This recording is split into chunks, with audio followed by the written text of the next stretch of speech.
clean up nicely. It's the Drew and Fuse Show. The Drew and Fuse Show. The Drew and Fuse Show. Yeah, they clean up nicely. Yeah.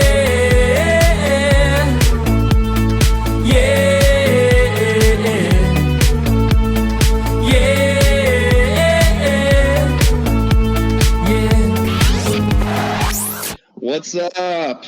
Daft Punks, what's up, everyone? Welcome to another episode of the Drew and Fuse Show. Hi. Hello. It's raining today in Southern California, which means Doppelganger 955 is now in a full effect. Everyone freaks out, loses their marbles, and it's a little tiny baby drizzle. All I hope for is that my internet doesn't fall off, because that's what happens every time it rains. Gotta love Southern California. She's a beaut. I know. I still do. I'm still mad at Southern California because when I was out there 2 weeks ago, it rained more than it was sunny. It never rains in Southern California. Cheers.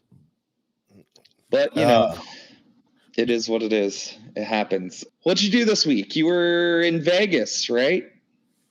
I was in Vegas, and I got the opportunity to play at MGM Garden Arena, which, you know, it's a baby arena. I saw posters for Fleetwood Mac and I don't know, what was it, Linkin baby Park arena, but Fleetwood Mac played there. Dude, it was, I ain't gonna lie to you, it was gnarly. It was definitely shook my boots, rattled my boots a little bit when I walked up on that stage. I'm like, I need some fucking dancers, or I need some go-go dancers, or you had to follow a heavy hitter, aka Megan Trainor. Megan Trainor was my opener, which was also pretty awesome. And she was all about that bass. Is that what you mean with the heavy hitter? I'm not saying anything. I'm not saying anything. Stop. Not that insensitive. No, she's actually looked super hot, to be honest with you. I was in the backstage. Did you get her number? I was in the backstage. I was like, you know, again, when you do those type of events, it's pretty wild. They're like, here's your green room, which is, you know, just like walled off curtains, but you know, you could kind of see the other acts, which just it was a cool event. But this was for a corporate. Peeping Tom. I was not peeping or Tom, but there was you know, she had all her dancers, and I was like, afterwards I was thinking, I need to get my own dancers, because that's the move. You know, she's shy too, right? So she's doing her bit, but you know that everyone else fills up the stage. So that was she all about your bass? Would have been a lot cooler if she was, but she wasn't. Did she stick around for your show?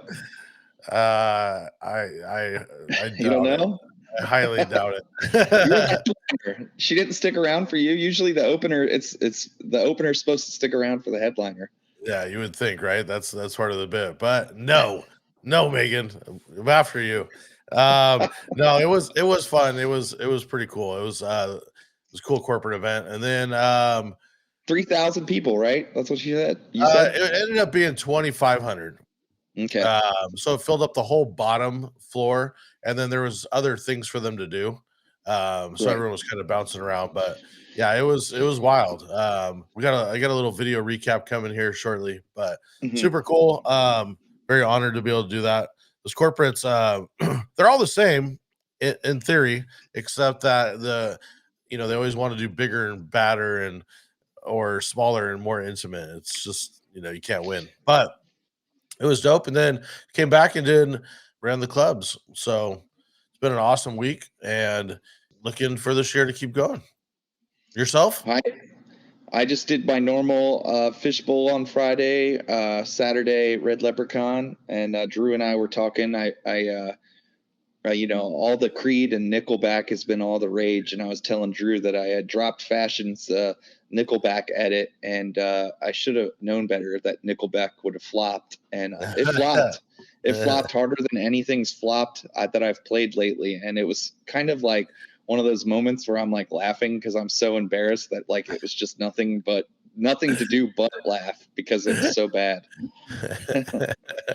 It was like I was playing something and I was like and played it, you know, and like everybody's like,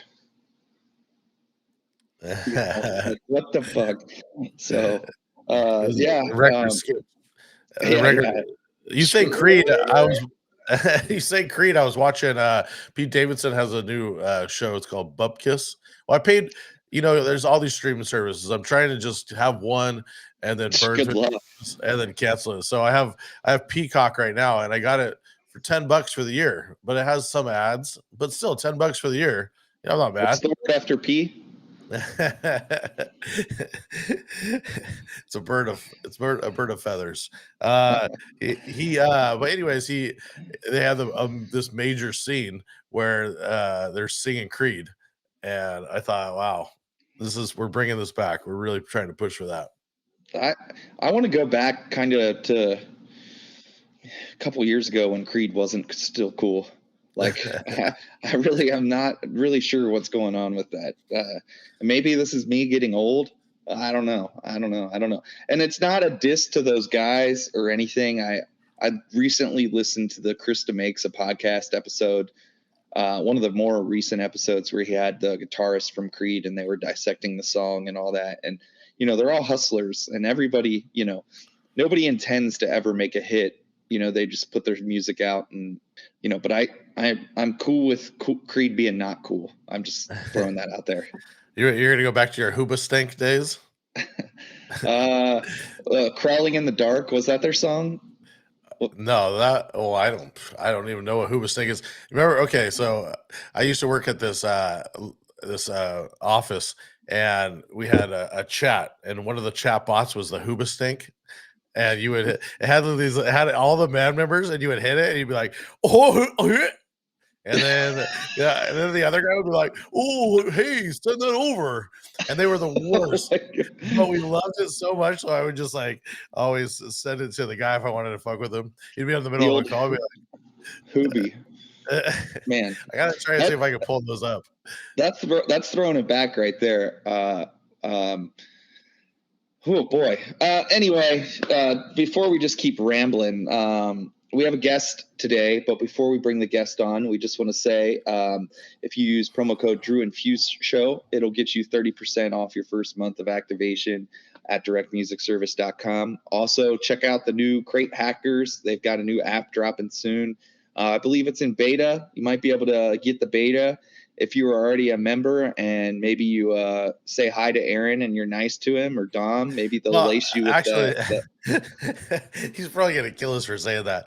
It is not out yet. We're supposed to get a little tester of it. But that being said, we were just on a hackathon, and it is available on YouTube. So if you want to watch us completely trash a wedding playlist, then go on there and listen to how you should delete the majority of these wedding songs that you're still playing.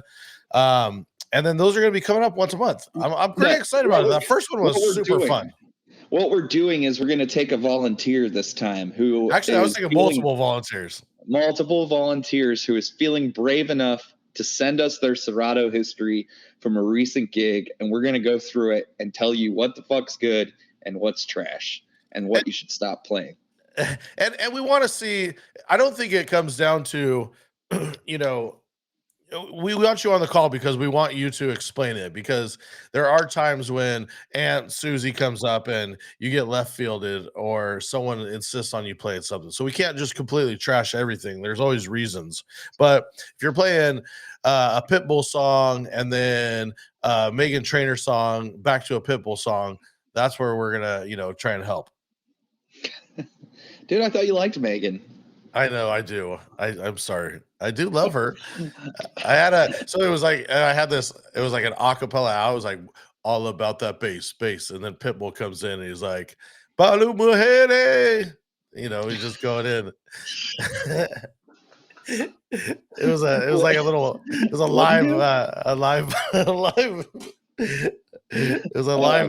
Pitbull blend hype I had. All right. Well, with that being said, we're going to go ahead and bring on today's guest. He's been one of the newest editors that we've brought on the team for DMS. I guarantee you have some of his edits on your computer. He's been editing for a very long time. Please help us welcome DJ Skillz, also DJ Skillz Music. What's up? What's going on, guys? How you doing? Up. Listen, I'm just gonna say first and foremost, if ever I need a Pitbull acapella and I can't get it, I'm having you re-sing it. Yeah. Yes. He's trying to do the zoom, whatever the fuck he says, you know. That's funny. Hell yeah. I think you Oh, should be Pitbull for Halloween, Drew. Me and Digital Dave could go back to back Pitbull. We'll just we'll be Pitbull twins. Well, you'll be Mr. West Coast, I'll be Mr. East Coast, and you'll be Mr. There you Worldwide go. together. You'll be I like Together, you're Mr. Worldwide. Yeah, I love it. It's a Mr. All right, Mr. Nationswide. We'll only cover the nation. Did you were saying something we couldn't hear you, but I saw you when we mentioned the Hoobastank. You said something. What was it? The Reason. That's the song. The Reason. That was what it was called. Yeah, The Reason. They were like the Hoobastank was like the knockoff Incubus. I felt like they just kind of stole Incubus's sound. Drives a banger. Yeah, well, Incubus is good. Hoobastank, I don't know. They had one other song, I think. Let me pull up the old Spotify here. I swear they had another song. The only one I remember playing from them was The Reason, but I think you're right. The Reason and Crawling in the Dark. Yeah. Gotcha. Yeah. Yep. Those were the two. But shit, they got almost 10 million monthly listeners. So that's crazy. I mean, they got. Yeah, The Reason has almost 1 billion streams on Spotify. Crawling in the Dark has 132 million streams. Another song, Out of Control, has 73 million.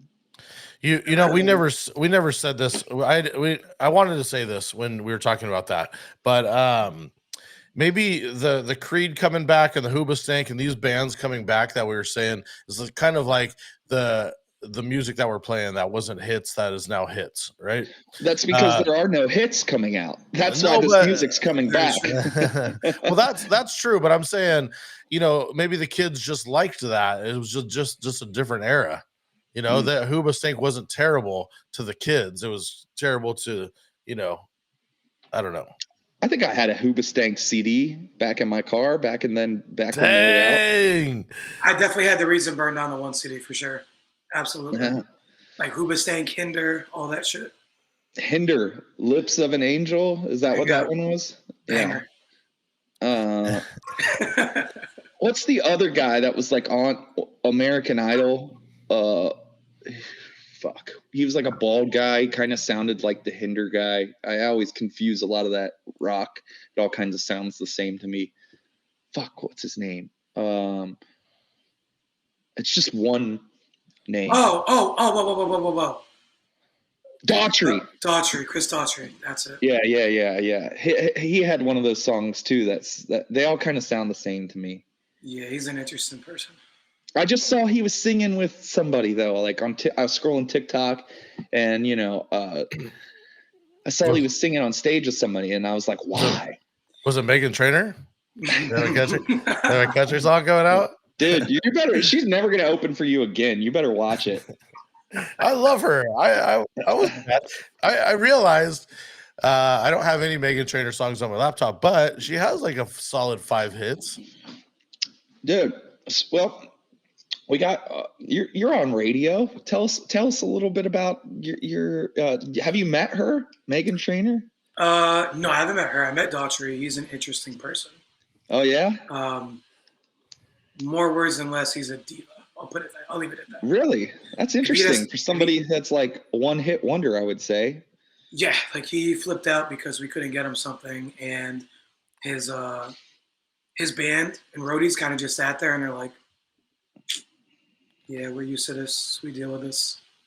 He's just like he wouldn't go on. We did an acoustic act, and yeah, from what I heard, he was being kind of difficult.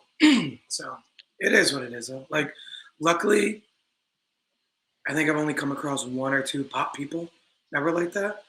But a lot of times when we get them at the station, they're brand new. So, like, they're just happy to be there. They're happy to be, like, have a hit, like, have something that's being played that, you know, seeing a lot of them are just happy to see, like, how their song affects, you know, a small, intimate group. Because we have a Dunkin' Donuts Music Lounge that holds, probably like 50 people, maybe a little bit more. And it's really just cool to see how people react to seeing their favorite artist or someone that they really love in a non-traditional setting that's not a big music hall or stadium venue, something that they can just vibe out with and have that one-on-one connection where they can, ask a question or they can show emotion and see it and kind of feed off each other. Right. And then for everybody listening, you're from the Connecticut area. Where is the station that you actually have to go into? So I luckily in radio, most of us don't go in anymore. But we have a station in Hartford, which is about 10, 15 minutes away from me. And then the station I'm on is in New Haven, which is 45 minutes away. Yeah. Okay. Do you get to go? Do they still host these shows, and are you able to go? We don't really host too many of them. A lot of them are, I'd probably say like Jingle Jam or Jingle Ball, like that kind of stuff. So it's the bigger iHeart station. So you got Philly, Boston, New York. I used to be on radio in Tampa. So I went to the Tampa one a couple of times, which was cool. That's cool. Nice. But listen, as fun as those things are, they're an absolute clusterfuck. Oh, yeah. Because there are so many moving pieces. Yeah. And it's like I built relations with, a lot of the label people over the years because I've been radio for, I want to say 10 years now, something like that, maybe a little bit more. And, you grow to know and they know who you are and vice versa. But it's like during those things, it's so much different than when they just have an artist come to the station. Because it's like, hey, what's up, Skillz? How you been? Blah, blah, blah. Oh, shit, I got to get Megan Trainor to this interview room. We got to get her here. Oh, she has to go on stage. Right.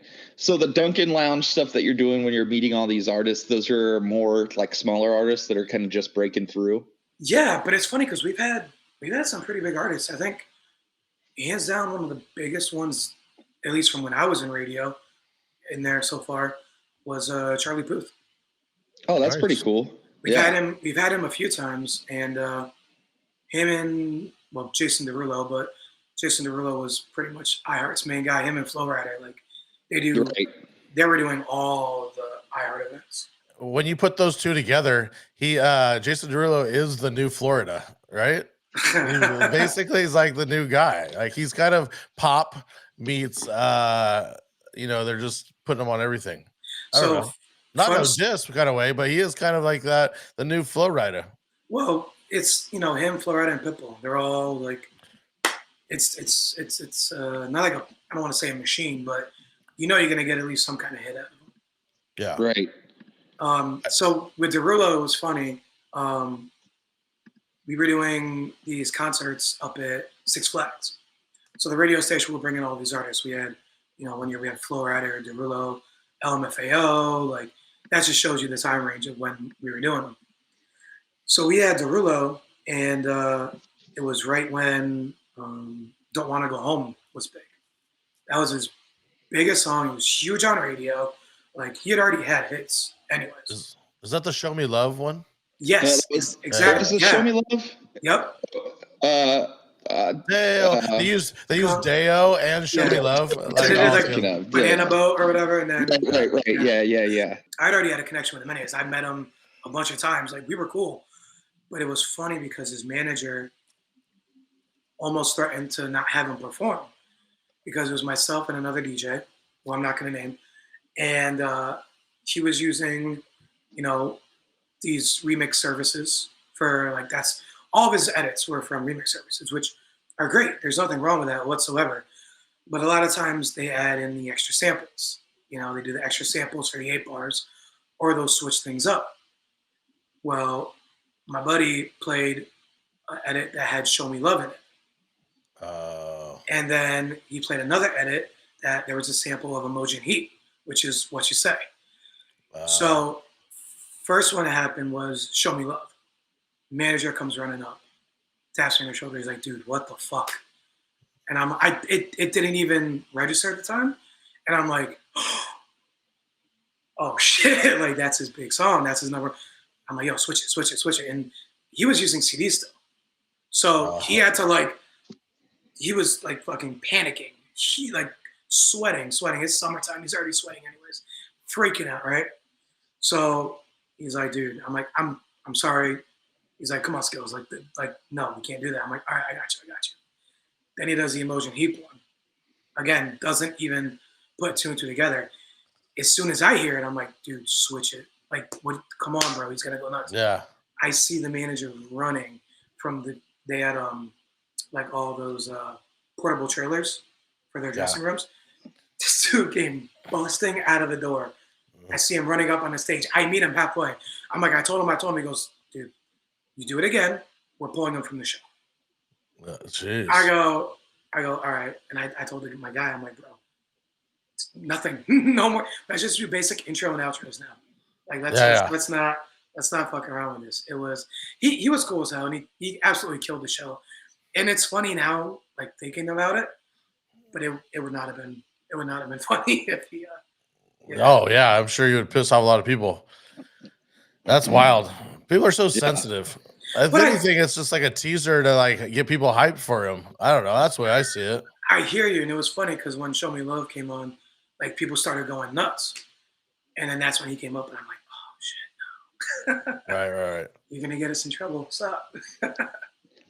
Right. They could have just played Beetlejuice after that, the Day-O, you know? Yeah, right. And then he would have been really pissed. Let's do some music, Fuse. One of the things that we like to do is we like to ask a few. They're just kind of basic questions. We have this. Let's see. We have a music segment video that will roll, and then we'll get into it. So here we go.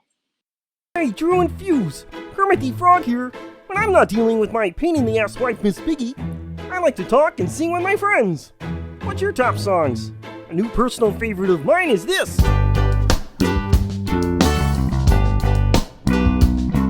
It's the Drew and Fuse Show. The Drew and Fuse Show. And they clean up nicely. Because usually they look like shit. Yay! That's fucking hilarious. Probably the best one. I don't know. There's some good ones, but that one's a good one. Yeah, that one's a good one. Let's see here. All right. So, is there any music that you find yourself listening to right now? Any new music that's coming out, or even maybe just something that you're into, I guess? I mean, I personally, even though like you guys brought me on the team to do country edits, I don't just do those edits. I genuinely love country music. Like I like going to the shows. I like listening to it, and hell, just drinking beer outside by a fire. As corny and cliche as that sounds, like that shit's nice. Like it's cool because I just get ear fucked, if you will, by everything else all the time. Like it's a nice different. But yeah, country music and like house music, like Dom Dalla, like real, not over the top in your head peak hour bangers, but like show shit. As far as the country, I don't DJ country, but obviously with its rise in popularity, a lot of people, whether it be weddings or corporate or whatever, ask to like incorporate more country. Besides maybe the 5 hits, the 5 go-tos that we all play, is there like, how do you really like pick which ones to deep dive into? Like when you're playing live, I'm talking DJ specific. Yeah, so I think what people need to like maybe that don't do country music should know is that it's pretty much spot on similar to DJing a open format night, R&B, pop, whatever. The songs from 10, 12 years ago are the bangers. Like you can obviously crush it playing Morgan Wallen's whole album, playing Kane Brown stuff, but you play old Luke Bryan from like, 07, 08, that's going to go over just as crazy as the new Morgan Wallen stuff. Right. So like, don't be afraid to play. So for me, when I do country, I play very similarly to when I do, pop music, where I do quick mixing of it. So like, I'll go into Luke Bryan, I Don't Want This Night to End, but I don't play really any of the song until I go to the last like bridge. He's like, you got your hands up. And it's more like a party break in there. So I'll go from that into, one of his other songs where it's just a hook. So I'll do 3 or 4 Luke Bryan songs back to back in a matter of, 2 minutes, just like you would do, DMX Party Up, Be Faithful, This Is How We Do It, that kind of shit. Like, you're not going to play those all the way through. You just play the meat and potatoes of those every song. Right. And then there's no, go ahead. no, like there's some country songs you can do front to back. Yeah. And but yeah. Yeah, because I was gonna ask, if they start line dancing or any of that, do you just have to, kind of readjust and let them line dance, or you're just like, fuck it, we're going into this? And what if one's a 2-step versus a 5-step? And then we're matching up. Yeah. I don't even know what's happening right now. This is a foreign language to me. Fuse is so lost. I don't really play any of that kind of stuff. Okay. But like there's Blanco Brown had a song, The Get Up, and if people start actually doing the dance to it, then fuck it, let it play, because they're having a good time, but if it's like you see them doing a dance to it and then they kind of just start whatever, then all right, cool, mix out on the next one. Right. Yeah, that song never worked for me. And the same goes for that Copperhead Road. I know people that they either love it or they hate it, or they'll go sit down and listen to it. But it sounds like ass, and it takes forever to get into. Mm-hmm. I don't know. I hate that. Every time I get a request for it, I'm like, nah, I don't got it. Yeah, Copperhead Road is one of those where you really need to have either like an old school traditional crowd, like that you're looking out in the crowd and you're like, all right, yeah, these people don't want to hear the new pop shit. They don't want to hear the new country. They want the old country. Or you have a crowd of people that specifically go out wearing their boots and want to line dance, because that's just like they would 100% know it. And, they'll do the slow part and then they'll start kicking shit up when it speeds up. Right. Wild to me. Yeah. Do we just think that country, you're a fan of country music. A part of me thinks that some of the more recent success of country music is that just the decline in pop hits in general. And then obviously, like, because there's a decline in pop hits, like country music has become more poppy, and I'm not like knocking it. That's not what I'm saying, but I wonder, there's no like necessarily rock and roll anymore. There's no guys with guitars playing music, that are coming out. And if they are, it's like more indie and or more underground. But now, the guys that are playing guitars are the ones that are singing the country music. And like, I wonder if that has any more correlation, I think country music in general, and I had this talk with DJ Silver, who I do a lot of edits with. Silver, he has a group with another guy, Blake, called Roadhouse. So Silver works with Jason Aldean, who's been his tour DJ and best friend for, like probably almost 20 years now. We saw country music changing probably around 08, 09. And I think that's when I started making country edits.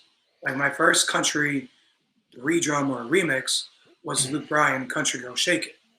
Mm-hmm. And, I took the regular version, like this was before any of those softwares where you could, get rid of the drums and all the other stuff. I just took it and I EQ'd it and I added another drum on top, added drum, snare, all that. And then I added like a synth line. Then I added a bass line. I added all that to really make it pop out versus the original. And it was funny because we were doing, like Silver and I, we were just doing redrums of everything because we were playing the country music. But when you're playing it in a sense where like you're going to go from country to pop, it audibly, it just was so different because you got these pop tracks that are fucking 808s knocking, compressed, like super tight. And then you got loosey goosey country where it's, it's on 4 to the floor, but it floats a lot. And it's not really over the top compressed. Like they were still using live drummers for the drum track and they were adding in, or overdubbing it with like a regular rock drum or a country drum. So then we were going on and I was adding 808s or heavier or like drums from a Vengeance pack that were EDM drums to give it more of a pop so I could play country and go back to pop. And it was fucking hilarious to see because over the years there wasn't really that much of a need for the redrums because all the country stuff started to get over compressed. They were adding drums to it. Like there's a Luke Bryan song. I can't think of the name of it.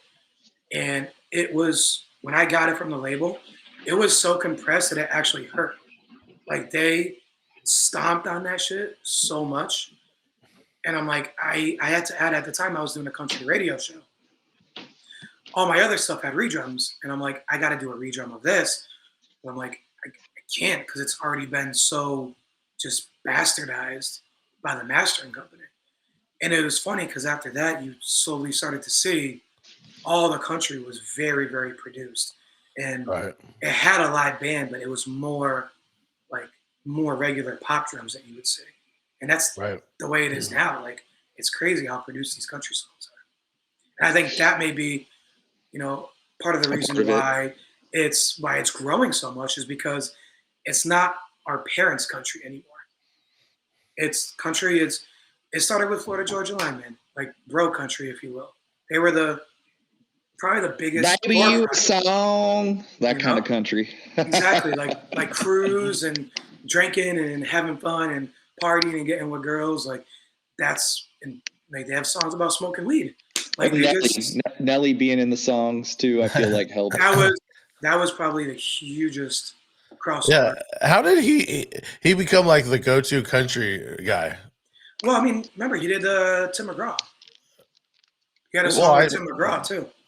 That's what I'm saying. How did he become like the go-to? Like it was just. He's kind of country anyway. Country grammar. Come on, literally, man. He's from the Loop. He is super country, but he's on. It seems like he's on everything. What was the Tim McGraw Nelly song? He has a full-blown country song, right? It's like EGL or I can't remember. I don't play it, but Tim McGraw Over and Over Again. That was that. That was it. Yep. Oh man, I forgot about that. Oh, that's funny. Yeah, I haven't played it in years, but yeah, same. I don't. Yeah. So when you're playing like an open format, a normal bar night anymore, like, do you find yourself personally playing a lot of country? I play my remixes, honestly. I play the EDM mixes I do because, like, girls, they want to hear Morgan Wallen. Like, people don't know Morgan Wallen. They know You Proof, Last Night, like.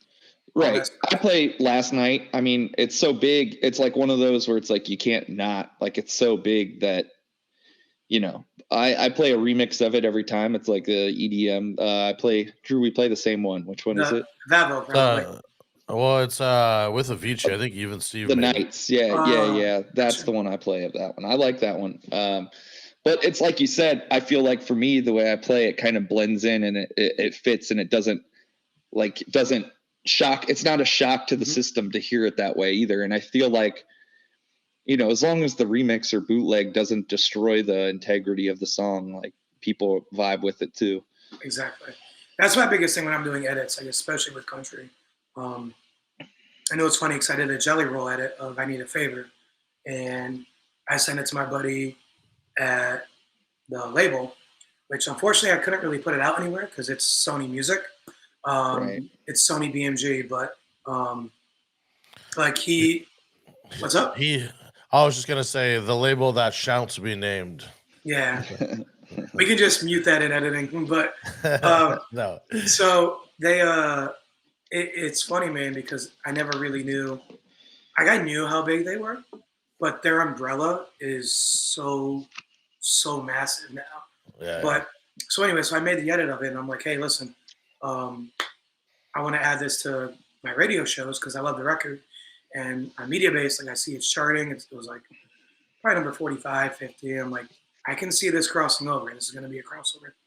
And I sent him the edit, and he's like, wow, like this is cool how the words actually flow with the melody. Like it doesn't sound like a mashup. It sounds like it should be like together.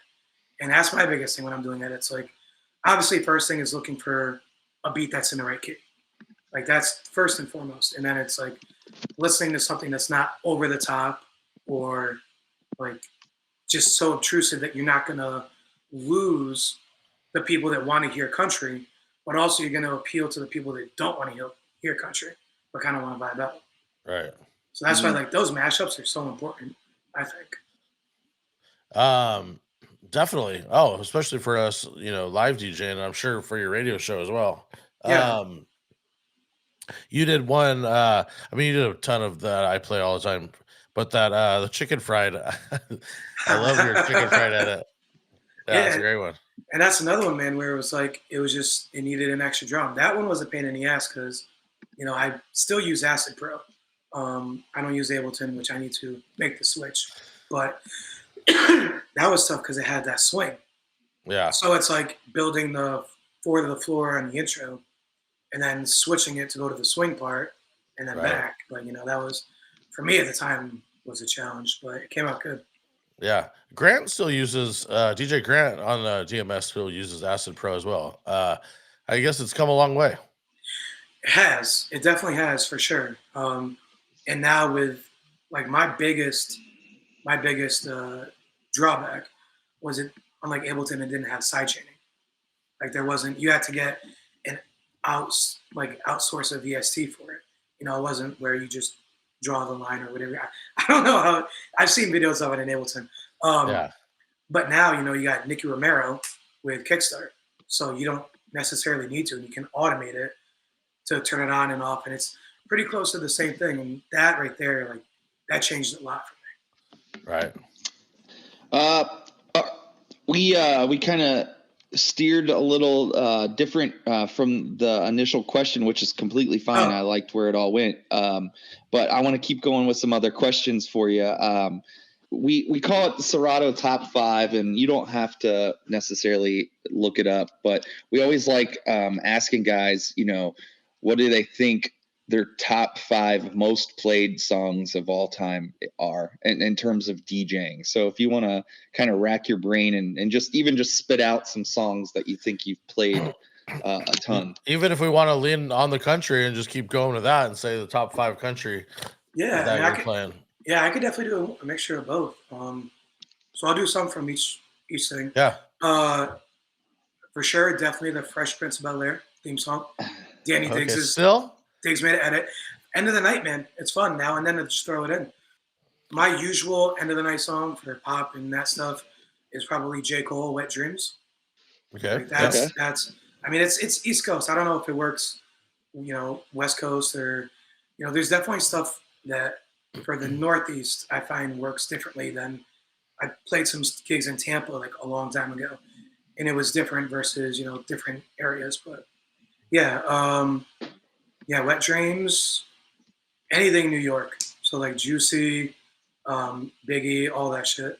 Okay. Return to the Mac, 100%. Still love that record.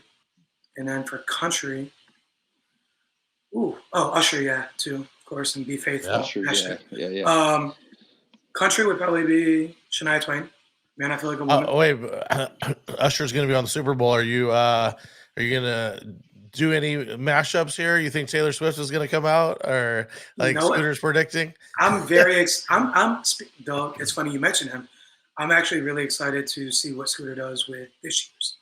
Oh yeah. Because, he's a fucking beast, bro. Like, props to him, because his Man of the World tour edit of Summer Love is that's a good one. It's so good. And he did the In the Club Super Bowl edit.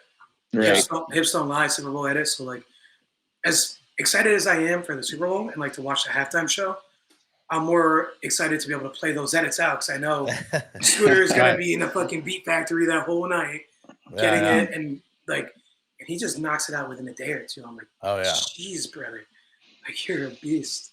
I don't know. It's going to be Man, I Feel Like a Woman. Do you play any other Shania Twain songs? It's my most hated artist besides Neil Diamond. Throwing that out there. So Man, I Feel Like a Woman is great for singing, and like, it's something that anybody and everybody knows. Mm-hmm. If you have a line dancing crowd like we were talking about earlier, definitely got to play Any Man of Mine. That's a line dance? Yep. Yeah. Oh yeah. They can line dance to it. There's not like a specific dance to it, but I'm not going to the honky tonk. I don't know this stuff, Drew. I don't go to DJ Pinky's country night like you do to do the line dancing. Little do you guys know, Drew is a professional line dancer. No, I know that one specifically because I was DJing when I was doing so many travel weddings in Florida. It's a massive song down there. It's so big. And that's one of those you can play front to back, like the whole. Yeah, you can't get away from it. So no, it's a big song. Some of those certain ones are just so big down there. You have to play every set. No, that's super old, and probably like Luke Bryan stuff. Mm-hmm. Yeah. You know, hell yeah. Shania Twain takes years off my life every time I hear it, so I know JSG is going to hit me with it after hearing this episode again. I'm going to get trolled. He's been at a wedding DJing, playing the song, and I get a shout out at the wedding, and then later on TikTok when he posts it. So good. Yeah. They're like, what's this guy talking about? That's funny. Well, it's a great list, and I mean, I have a million of your country edits and redrums and whatnot. So yeah, you're always killing it with those. We're excited to have you on the team. So if you guys don't know, shout out to our sponsor, DMS, and you can find Skillz country edits there. You get the merch too, man. The merch is so comfortable. Coming soon. Oh yeah, we need to. Soon. Well, can I go off topic here, Fuse, for a little bit? We have your merch. I wanted to ask you about your merch because you have a merch store. Oh yeah, yeah. And me and Fuse are attempting our merch. Here's our punks tee. Hell yeah. And we're just is it all drop ship, or if I don't know if you want to give it any of that way, are you actually like printing it and storing it? Yeah, no. So it's the name of it is, let me try to pull it up. It's pretty much they do everything for me. You know, it's actually really, it's cool. It's through Teespring. So for people that don't necessarily want to go out and buy all the merch, like all the sweaters, all the hoodies, all the shirts, and print them up themselves, Teespring is a website that you can pretty much design everything, and then anybody can go on there and buy it, and it ships right from their place. And like you don't do anything. Yeah, that's what we've similar, but it looks like yours carries a lot more options than what we've been using, so we'll have to check it out. Yeah, so it does, you know, like I gotta slim the list down because there's a lot of shit on there, but like, you know, like not this in general, but it does like water bottles, it'll do hats, I have sandals that are kind of dirty right now, but you know, like flip-flops and all that shit. So pretty much you just design it through the site.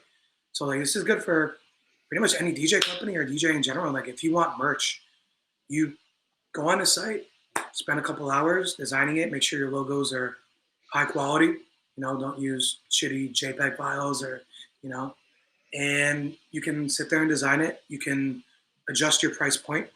So like say, I think the average hoodie on there for them, it costs like $28, $29. You can charge $50. And then you can do like promo codes. So like I have a promo code on my site where it gives it to people for the cost, where I don't make any money off it. It's literally the cost of this from the site. Right. That's cool. We one of the things we're trying to do is basically with all of the stuff that we're going to do, and we're going to try to keep it all like limited run stuff. So, you know, where we run it for like 10 or 15 days, and then once it's gone, it's gone. It's never coming back, you know? So it makes it more exclusive merch like that. Yeah. And what's cool about the site is it has a dashboard where you can literally just turn it on and off. Like if you don't want anything, you don't want the product on there, you turn it off. And, you know, I'm not getting paid for it. I wish, like, I'm not getting paid to promote it, but it's such a cool option to have for people that don't want to spend the overhead. Well, not even just the overhead, just, you know, printing it, storing it, really, right, or packaging it up, and just a pain in the neck. Exactly. It's super cool. Yeah, I mean, we're still doing that. We're still in the sweatshops, like printing ours by hand, each single one, and signing it. So every single one I print, I have my printer here that's got for my labels. No, that is cool.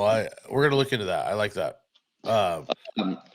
I'd Yeah. much rather wear anybody else's shit than a name brand that I'm paying. I'd rather support the homie than pay a Right, bunch of right. money to some name brand thing. So let's talk a little production. We got this little clip we'll roll, and then we'll ask some production questions. Hey, what is up, Drew and Fuse? It is Mark McGrath from the band Sugar Ray, off the charts, but always in our heart. Hey, Drew and Fuse, when I'm not busy being the handsome, dashing fella that I am, at least I had a few good years in the 90s, I work on music, like writing hit #1 songs like Fly and Every Morning. Maybe someday you'll have a hit. Let's talk production. Let's talk inspiration. Actually, you know what? I don't even like Drew and Fuse. Who are they?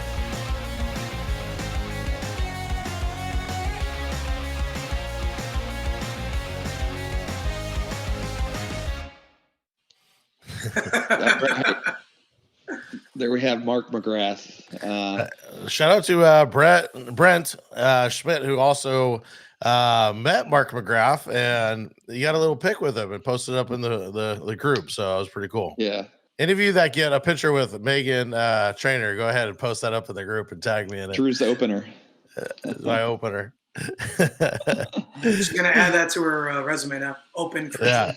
That should be on her. Yeah, she should. Listen, her rate just doubled, bro. Her rate just doubled after that one. That's right. What DAW are you using? You kind of already said, but have you been using that for a while now? Yep, I've been using Acid Pro. So I started back in 2001 or 2 on Acid Pro, because I used to go in Connecticut at the time. Clinton Sparks was on the radio. He did the morning show. So he would do all these crazy blends. And I'm like, how is this guy doing this? And it wasn't even like a live blend. It was pre-produced, so tight with all the sound effects. And it was so sick. And I'm like, I got to find out how this guy does this. What is he using? So I used to go to Guitar Center all the time and just bring CDs and practice on the CDJs that were in the demo room back when you used to actually have CDJs in the demo room there. And the guy that kind of taught me how to use everything and not really beat mix because I've been in music my whole life. But he goes, oh, if you want to get into production, you should look into Fruity Loops or Acid Pro. So yeah, I do pretty much Acid Pro now for everything. When I was doing heavier production with synths and all that, I was using Fruity Loops, with Silent and Massive and all that weeble wobble shit. But yeah, so I do Acid Pro for pretty much my main production, and then SoundForge to clip and master everything, if you will. That's awesome. As far you said you do all the radio show stuff as well. With that, are you doing everything?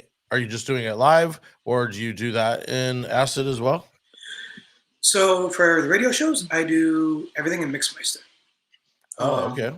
It's super convenient, super easy, and at one point I was on 5 different stations, and 4 of the 5 pretty much could do whatever I wanted. Play the music, play new songs, play what's on the radio. And the other station was in the Bible Belt, super conform, very,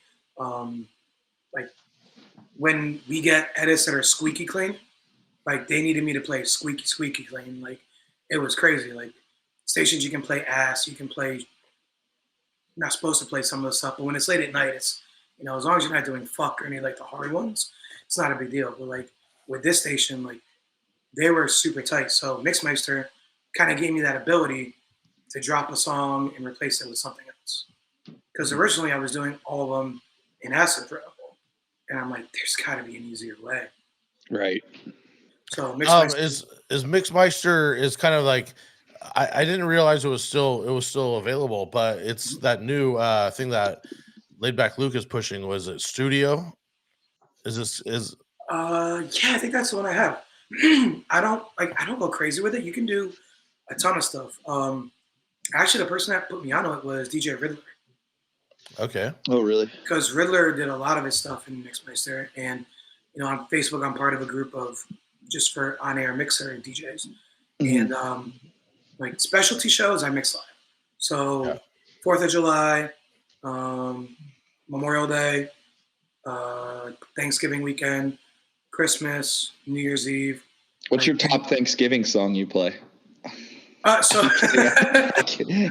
Drew always says he wants a Thanksgiving song to come out. Well, okay, I hate Christmas music. I hate it. I hate it more than anything. And my favorite, I'll answer you, Fusemania. The best Christmas or Thanksgiving song is Apple Peaches Pumpkin Pie. Apple Peaches Pumpkin Pie. You're the sweetness of my eye. I thought it was the Cheryl Pastor or whatever. What the beans, greens, potatoes, tomatoes. Oh, banger. no. Apple Peaches Pumpkin Pie. It is by Jay and the Techniques. All right. There you have it. If you want to take over the market, all you have to do is produce a Thanksgiving song. You'll be a hit, a sensation overnight. There's no Christmas market. The Christmas market's oversaturated. The Thanksgiving music is wide open. You only have a week to play it though, right? It's like no, you got the whole month for a week. Everyone's pumpkin spice out. The day Halloween ends, then you go pumpkin spice, and that's when you're playing all your Thanksgiving music. Yeah, so for us, for the throwbacks, we do pretty much throwbacks on those holidays, which is cool, and like that's cool. On 4th of July, I'll do more patriotic stuff, like obviously Katy Perry firework and shit like that. Right. A lot of the radio stations want you to produce in case they need any kind of changes, right? We're not saying that it is easier, but at the same time, it's faster and you have to pump out so much content.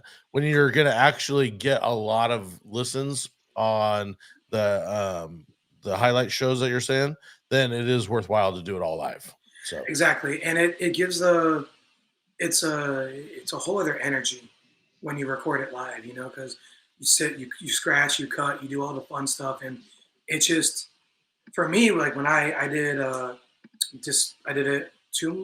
month ago for New Year's Eve and Christmas. I did all throwbacks, and I literally set up my stuff in my apartment, had a couple beverages, and just mixed like I was in the club, but making sure obviously everything was clean. And my program directors love it. They're like, wow, it makes it feel, for a lot of the pop stations now, they don't have those live in the club shows anymore. Like up here, the last one that they had really in Connecticut was Danny Diggs, another DMS editor. He was on KISS. He was on my sister's station. And he was doing live from the club every Friday night. And it just sounded great, man. It sounded so good. You could hear the crowd. Everyone was partying. And it had that club feel, but also kept the radio integrity to it. So that's why doing the throwback shows are fun, and doing the live mixes are fun, because you bring both aspects to it, but also you hit the main records you got to hit. Right. And then how long have you been on the radio again? I think you might have said it, but I'm just curious. I think it's 24, probably 12 years. Okay. Yeah. And then where did you first I know we're jumping around a bit, but have you been editing since the Crooklyn Clan, Crack for DJs? Yep. Crack for DJs? Okay. Yep. I knew it's been a while. I knew your stuff's been out for a while. I just couldn't remember which was which or whatever. Yeah, so I started editing, like I said, back in 2002, 2003. I got Acid Pro, and I just really dove deep. Like I remember my first job, I was working at Panera Bread, and I would make all these blends in Acid Pros and burn a CD and let the back of house listen and be like, oh, what do you think? And just a fucking idiot kid at 16, 17, and they're like, oh, this is cool, or oh, that's terrible, don't ever do that again. Because at the time everything was so readily available. Like acapellas were out for every song pretty much. Instrumentals were out for every song, because you would get the CD singles or the vinyl rips.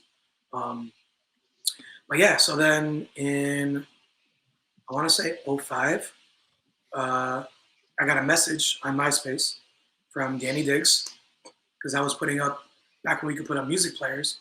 I put up Right. mashups and stuff like that, and we linked. And at the time, he was working with Scissorhands and Riz at Crooklyn Clan, Mhm. and they had just kind of ventured off in the crack for DJs. And for those that, for those people that maybe haven't been around, for that time, it was crack for DJs is where after Crooklyn Clan started, they had a younger site. It was like the baby site. It was a stepping stool. So once you had you were the top downloader, top seller on Crack for DJs for 3-4 months in a row, and you got the approval from Scissorhands and Riz, then you can move up to Crooklyn Clan. So Diggs put me on for Crack for DJs, and he's like, listen, I'll put you on, but you got to put the content. Like, you got to do the work. I'm not just gonna say, hey, come to Crooklyn Clan. Like, it's not how this is happening. So, Crack for DJs definitely got my name out there. And then Diggs and I did a ton of bass mixes. So we went by Diggs and Skillz, or DNS. And I think the coolest one we did was one of the first ones that I made with him was Usher, Love in This Club. Oh God, yeah. what a banger that song was. And Diggs was, he's a clever motherfucker, man. So he would always rename the songs like to funny ways. So like Love in This Club was Bass in This Club. It was a bass mix and shit like that. So I remember, I want to say it was AM. AM played a mix of it. That because Diggs was cool with him and was sending him all the stuff on, BBM and all that back in the day. So I remember he played that. And I'm like, yo, this is so sick. Like, I've never had like this. AM's our Michael Jackson. Like that's our celebrity DJ. So that was cool. And then doing those bass mixes, Scissorhands got to know me through that, and he's like, oh, you do other shit too. And then I jumped on Crooklyn, and that just kind of opened the doors to a lot of things, and introduced me to a lot of people, and vice versa. And That's cool. Yeah, it just kept going from there, man. You also did one. What was it? Something Marvin Gaye, right? It was the Squeaky, the Squeaks. Oh, Let's Get It On. No, it wasn't Marvin Gaye. It was. You just said it was Marvin Gaye. No. It has Marvin Gaye in the lyrics. Oh yeah, no, It's Ed a Sheeran. hip-hop song. It's a hip hop song. But the Squeaks has a as part of the beat. The What It Is, yo, what's up? That song? No. I can't think of what it is. It was a bass mix I did with Diggs. I know Yeah. Fuck. I know exactly. I remember I got it from Lil Jon Troville, the bed squeak sound, which I think it's that's the Troville. Some cut. Yeah. Some cut. Some cut. Yeah, some cut. God, But that's not the one I'm thinking of. No, right? but I know what you're talking about. Yeah, no, I did. Kanye's on it, right? It is. I can hear it. It's as soon as we get off of this, I'm gonna text you guys. Like, that's the name of it. Marvin and Chardonnay. It's Marvin Gaye and Sean. Chardonnay. There it is. Yeah. I told you it was Marvin Gaye something. Yeah, there you go. I found it. Yeah, Big Sean, Marvin and Chardonnay. Yeah, because It was Marvin Gaye, but it wasn't Marvin Gaye. That's a reference right there. It was Marvin Gaye, but it wasn't Marvin Gaye. Well, I recognize the lyric of it. It's just funny. Like how many times in context would you use it's Marvin Gaye, but it wasn't Marvin Gaye? It wasn't Let's Get It On, but it's Marvin Gaye. But he knew what I was talking about too, though. Right. Yeah. So it's funny, man, because back when I was making those edits, I would do a lot of the production on it, and then Danny would go through and add more stuff to it, and then he would, because he's a genius, man. Like, he's creative as shit. Him, Scooter, like, I don't think people understand the amount of talent that DMS has on it, like, of creative minds when it comes into things, with all those guys. But yeah, man, so I would do the edits. I would send it over to Diggs, and he would chop them up and, make the acapella outs or the short edits. And it was funny because I remember after like the third or fourth one, I used the same drum pack. I used the same kick drum, same hi-hat, same snare. And I'm like, dude, I got to switch it up. Like, I feel like it's getting, super repetitive. And what's funny is, like, this was before all the EDM, all the DJ Mustard, like, and it was just funny. And Diggs was like, no, like, that's our sound. That's your sound. Like, that's, those are your drums. Like, it's in a drum pack, whatever. And it's funny because I'll hear, like, I made a Feliz Navidad edit. And, like, I hear people using that loop to make their own shit. And I'm like, that's kind of funny. That's what you need to do. Get your sound. That's awesome. Yeah, man. Yeah, that's awesome. So you kind of already told us a good story, but I'm sure you might have another one. We always do a crazy DJ story. We have another little segment we'll roll. This one's not as good as the other one. So, but we'll play this and then we'll talk a little crazy DJ story. You're crazy, man. You're crazy. I like you. But you're crazy.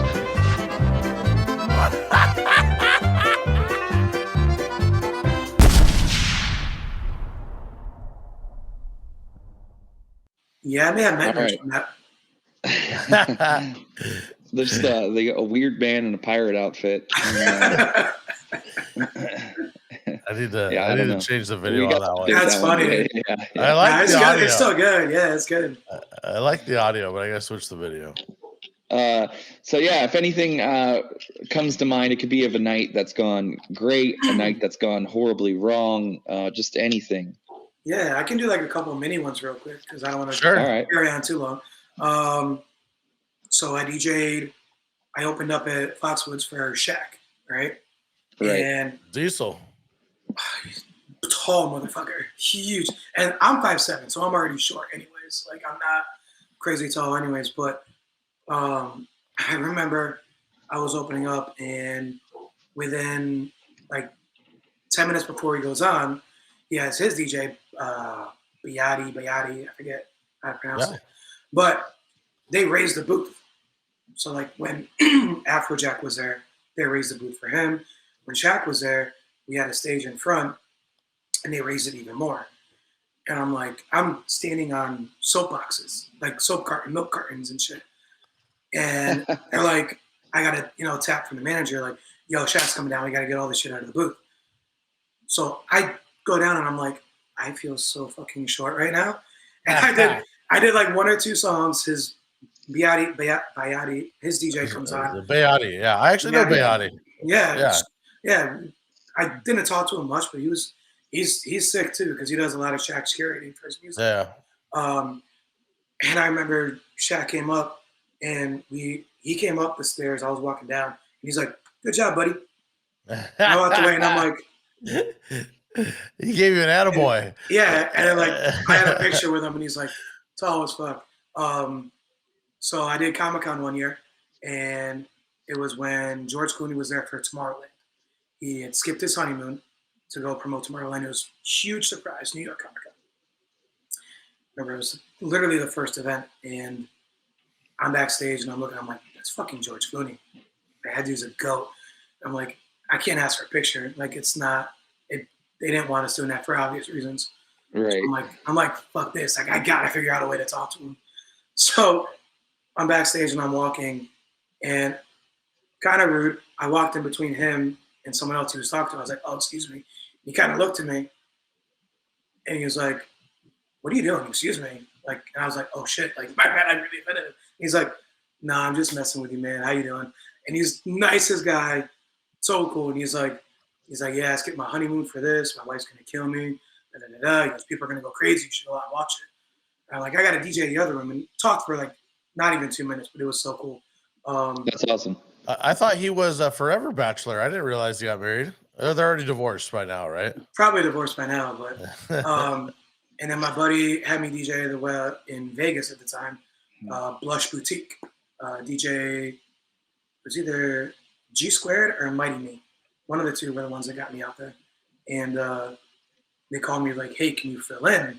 It's a headline spot. I'm like, yeah, absolutely. Like, That's it, because I had only done like closing shifts. So I'll go out there and do 1:30 a.m. till 4 in the morning, which was cool. They're like, yeah, we want you to do 11:30 to 1:30. I'm like, all right. I get on the plane and it's like, oh, by the way, it's Vince Neil's birthday party, but also his going away party because he got like 3 or 4 DUIs, so he had to go to jail, which was celebrity whatever. Jesus.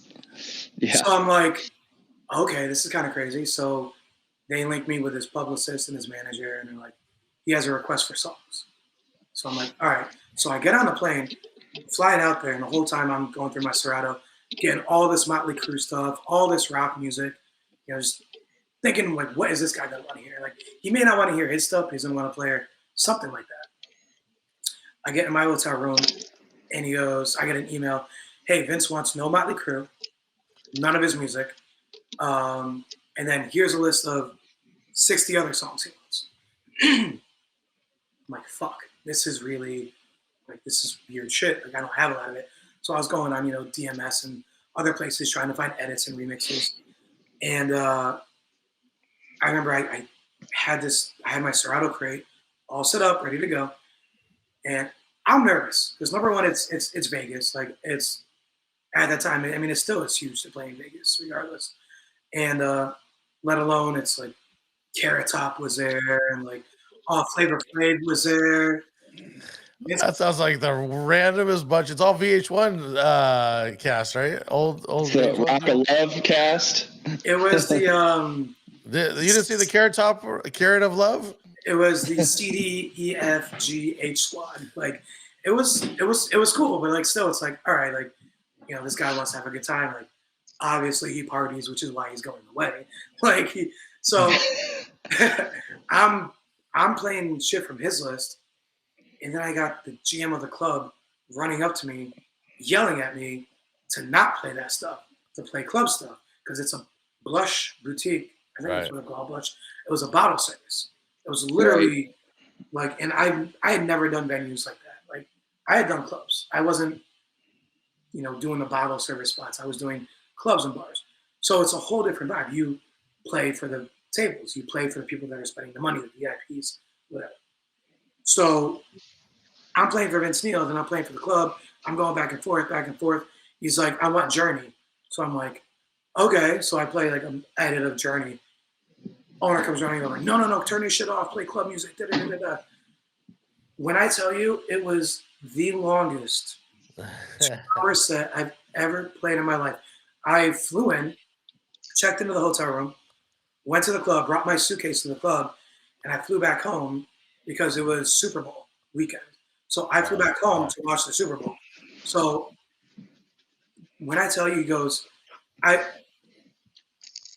admit that I probably got booted off a little bit earlier than I was supposed to, but I'm like, I didn't give a fuck. I'm like, I'm good. Like, this is stressful as shit. Like, I don't know what you want from me. Like, I'm trying to do everything. And I literally grabbed my suitcase. I'm like, right to the airport, passed out. It was the most stressful but coolest gig I think I've done. That's awesome. Those are so tough, man. Those are tough. You can't win because Vince Neil didn't pay to rent out the club. He didn't pay to rent out the club, and then there's a million other people there. It gets to a point where you're like, sorry, Vince. Yep. Put your headphones on.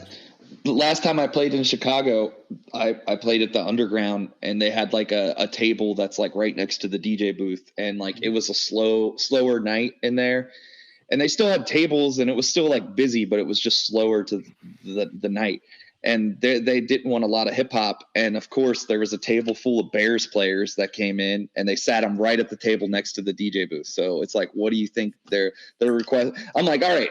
How do you expect me not to play music for the guys that are sitting right next to me? Like, and the only VIP table sold. Like, right. And so I feel your pain on that one. I've been in that situation quite a few times, even at Pavilion. Sometimes back in the day where I used to play, where they bring DJs in, they had a table behind the booth, and it would get difficult sometimes because that, like, the table was like a part of the DJ booth, and like, if you're the people that are in that table, it's hard to at least not do something that they want, Yeah, but like those are the type of gigs that make you a better DJ because For sure. like it kind of teaches you how to deal with the stress factors that come along with that stuff, but also, make you think on your feet. Like, okay, cool. How can I go and get both parties happy? And, either you figure it out or you fall on your face and you learn for next time. But either way, you learn something from that gig. Completely agree. Yep. One of the last things that we always do on the show is we call it the sauce. We got a good video. This is a good video that will roll. And then the sauce is just, any advice that you'd give to your younger self or any advice for new DJs, anything like that. So we'll roll this and then we'll get into it. The name is Bootsy, baby. And this shout out goes out to Drew and Fuse, all the way from Cincinnati to the LBC Bobble. Yeah, I was told you guys are quite the chefs. And you got a delicious sauce that you cooked up. Ooh! And it drips that swagoo and breaks down the recipe. Yeah, and you giving up the pig cause it's funky. As in good, that is. Finger funkin' good. On the one by the power of the one. Yeah, without that, there is none. So get yours and be in tune with the one that loves you. Get it, baby. All right, so there it is. That was dope. Shout out Bootsy. Yeah. So the last thing we always kind of end with is just like we said, any advice to your younger self, advice to younger DJs? To myself would, I don't know, probably just take more risks, do the gigs. Like, I wanted to move to Nashville, when I first started in radio, when I got on radio in Nashville. I didn't end up doing it. Part of me regrets it. Everything, stuff worked out anyways.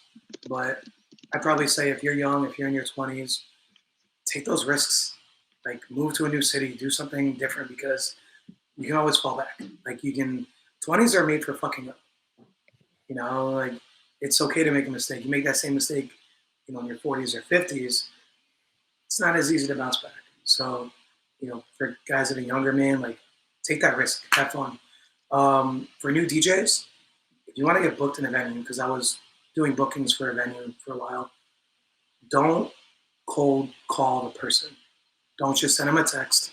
Don't just, be like, hey, man, I'm DJ Go Fuck Yourself. I want to play at your venue. Can you book me? Hey, what's your availability? Here's my availability. Can you book me? Just build relationships. And then, maybe you'll get a call like, hey, one of my guys is sick. I need a fill-in. Are you available? And then, you go in, you crush it. Be fucking humble, man. Be humble. Like, you're not Tiesto. You're not, Avicii. You're not on these big main stages. Like, maybe someday you will be. But chances are you're a local cat. You're a local kid, Humble yourself. Always be open to advice and criticism. The minute you think that you know everything is the minute you stop learning, is the minute you fail. You can always learn something. You can always grow. True. Love it. Yep. Love it. Great advice. Facts. Mm-hmm. Before we jump off here, if there's anything you want to promote, anything you want to tell people where they can find you, social media, anything like that, just hit us with it. Yeah, so as I tag all my edits at DJ Skillz Music on pretty much anything and everything. So that's also another thing that I would say. If you're a DJ, brand yourself. Like, whenever there's a new app that comes out, when it was Threads or some stupid app, first thing I do is I make an account with my username, even if I don't use the app. That way I know I have that locked up. So brand yourself, market yourself. But yeah, at DJ Skillz Music, Instagram, all that good stuff. In my Instagram, there's a link to the SoundCloud, which has my edit packs, and also you can get them on DMS. Yeah, man. Awesome. Well, we appreciate you taking the time to be on here with us today, and we loved chatting with you and hearing all the stories. Is good stuff. I think that's going to wrap it up. Until next time, we'll see you guys later. Peace.